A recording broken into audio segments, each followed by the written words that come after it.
In the Death Doula course that I teach, there inevitably comes a point, and it's usually around the soul crossing class, when people start asking a question about soulless people. The people that seem soulless, they don't have a conscience, don't, extremely narcissistic, that kind of thing, and they ask, are they soulless? Here's my thing. Everybody has a soul. The soul is what animates the body. It's what brings it alive. It's the energy that's running through the body.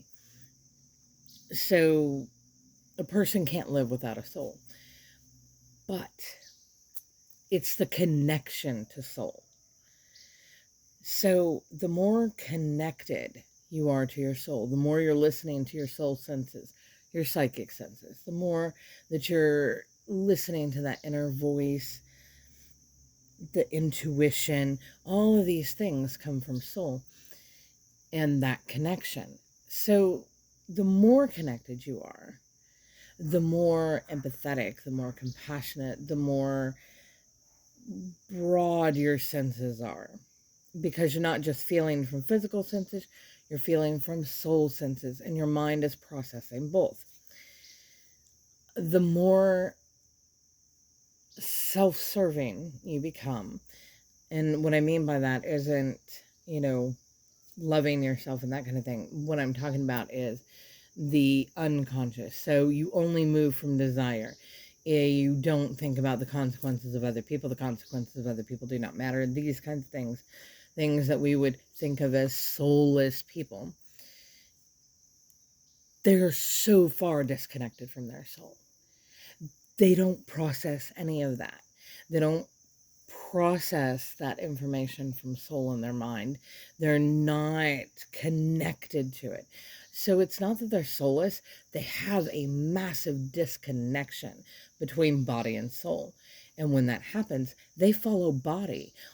Body is all about desire, whether it is, basic need desire, the need to eat, the need to, move, the need to stay warm, and it will do what it needs to do to achieve the desires that it needs to achieve.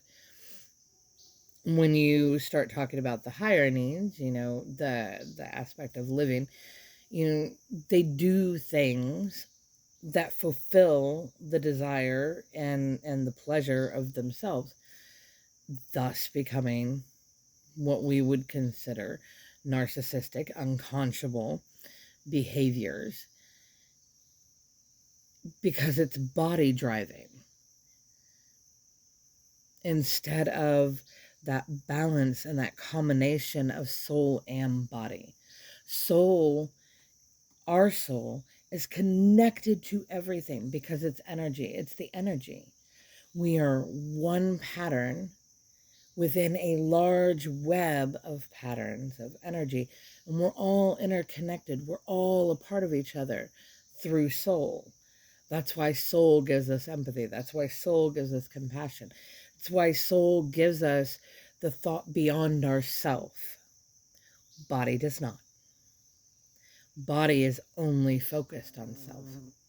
So just something to think about when you think about these people that do these really terrible things. It's not that they're soulless. They have a soul.